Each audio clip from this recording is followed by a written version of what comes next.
In honor of the feast of Saint Mary Magdalene, I'm preaching outside today because Mary Magdalene was outside with Jesus while he was being crucified, and she was outside in a garden when she experienced resurrection.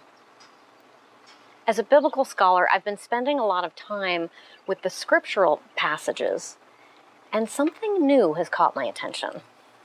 Her name. In Hebrew, her name is Mary of Magdala. And we've been assuming this whole time that Magdala refers to a town, Migdal. But you know what? Magdal is also a Hebrew word. So I've been wondering, could that have been her nickname? We do know that Jesus gave pet names to his favorite students. Simon, he called Peter, and the gospel writer refers to him as Simon Peter. Similarly, Miriam Magdala. Okay, so you're probably wondering, what does Magdala mean? In Hebrew, Magdala means tower. I've been praying with this experience of Mary Magdalene as this really large and impressive presence. And I've been wondering, did she tower over Jesus? And that's why he called her Magdala. Magdala also means fortress. The strongest worship spaces in the ancient world were called migdal temples. They were built as fortresses.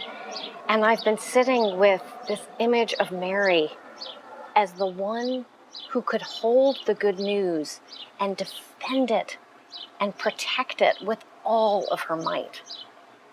I wonder if Jesus felt really safe with her, and that's why he called her fortress. Magdala also means raised platform or pulpit. Did Jesus have a sense that after he was gone, his ministry was going to find a whole new level through the person of Mary Magdalene? Did he imagine her to be the living pulpit of this movement going forward?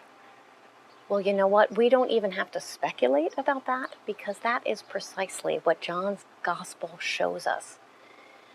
Jesus resurrects to Mary Magdalene and then commissions her to go and share the good news. There really was something about Mary Magdalene's capacity for spiritual experience, her subjective ability to take in truth and not only experience it, but then convey it in a way that came alive for people.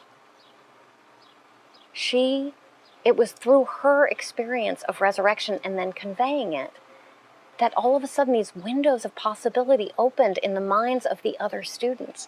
And one by one, they began to experience resurrection too. I think that her subjective experience is such an important part of this story. It was her claiming her story and going forward and sharing her story that allowed Christianity to begin.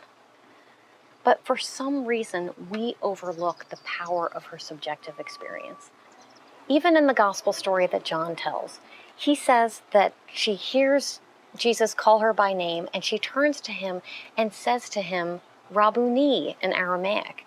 And the gospel tells us that rabbouni means teacher, but it doesn't. Rabbi means teacher in Aramaic. Rabbouni means my teacher. My teacher. Why do we overlook Mary Magdalene's my? Well, as a doctor of psychology and religion, I think it has something to do with our fear of the spiritual power that comes into the world through human subjective experience. It's so powerful, it can change the world, but we tend to be frightened by it, especially when it comes through a woman's subjective experience. Are we afraid of this saint? Is that why Mary Magdalene, who Jesus experienced as a tower, has so often been depicted in our artwork as on her knees, prostrate on the ground, groveling at Jesus' feet? Is that why the one who Jesus experienced as an impenetrable fortress of faith, was depicted 6 centuries later as a prostitute, someone whose job it was to be penetrated. Is that why Mary Magdalene, the pulpit for the resurrection, is strangely silent in many of our traditions? And is this fear of spiritual power through the subjective experience of women why all women are banned from preaching their good news in the context of the Roman Catholic Mass? You know, for millennia, we've been really good at denigrating and skipping over and mislabeling the experience of Mary of Magdala. But now is a new day, and our world is waking up to the powerfully good news of women's authentic, subjective experience. I have a daughter. She's 13. Every day she is teaching me, with her words and her actions and her choices, that the time for patriarchal structures to be the fitting holding environments for our lives and our faith, that time is over. It's gone. This is a time to celebrate.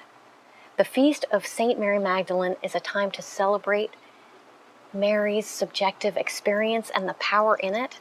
And it's also a time to let her remind us that we all have to claim our own subjective experience as the good news. Jesus as rabbouni, my teacher, your teacher. Because there is some aspect of the good news that can only come through you. Your story as you claim it, and you go out there and share it with authority. Because Jesus didn't authorize any institution ever. And because the institutions of our Catholic Church are sick and dying.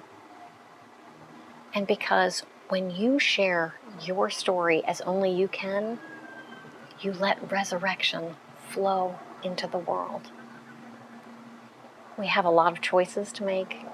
We have a lot of building to do. And I would say that the feast of Saint Mary Magdalene is the perfect day to begin.